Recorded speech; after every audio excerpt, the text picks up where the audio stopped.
Good afternoon, South Florida. I'm meteorologist Lisette Gonzalez with your Tropics update. And of course, the big weather story continues to be Tropical Storm Harvey, continuing to bring catastrophic and life-threatening flooding and relentless rain to the Gulf Coast, especially southeast Texas. So here's the latest 11 a.m. advisory. It is moving so slowly and creeping to the southeast at 5 miles per hour. Max sustained winds 40 miles per hour. It is expected to possibly gain a little strength as it moves over the waters, the Gulf of Mexico, into later today and tomorrow. By Wednesday morning, it'll likely be making another landfall either just near or to the east of Houston, and again remaining a tropical storm even as we get into Thursday, as it pushes likely into Louisiana, remains over eastern Texas. The cone really widens up. There is some uncertainty right now. There's a stall front that's keeping all that moisture, and Harvey basically where it is, just kind of sitting and spinning and pumping in the moisture.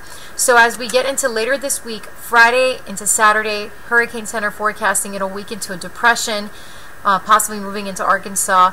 But we are seeing the potential for an additional 20 inches or more of rainfall, of course adding to the fact that we've already had 30 to 40 inches of rainfall across parts of southeast Texas. Just devastating.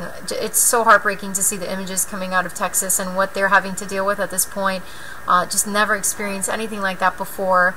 And we're also seeing the potential for flooding into Louisiana as well. Hence, we have tropical storm warnings, tropical storm watches in place for much of the southeast Texas coastline, as well as into Louisiana. We have a tropical storm watch. Flash flood warnings, flash flood watches stretch from the Texas through the Louisiana coastline as well. This is the current radar. You can see that moisture is just wrapping around that counterclockwise rotation, moving in from the Gulf and just slamming Texas, Louisiana, even parts of Mississippi getting soaked at this time. So just getting inundated, really not able to catch a break there. We're also watching potential tropical cyclone number 10. Now, this is a disturbance that has led to all the wet and dreary weather that we've had here in South Florida the past few days because of all the moisture that's been lingering across the state. And parts of the west coast of the peninsula still under a flood watch for Collier and Glades and Henry counties, as well as mainland Monroe.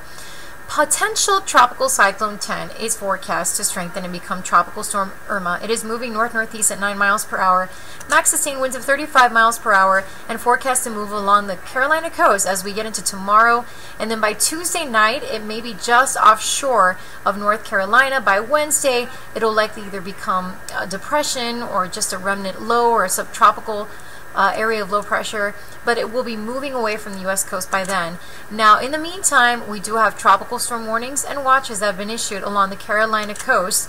So, of course, we'll continue to monitor this disturbance. And we also have a wave in the far eastern Atlantic off the coast of Africa with a high potential of development over the next 5 days. There's a whole lot happening here as we are in the heart of the hurricane season, and we'll keep you updated right here on CBSMiami.com.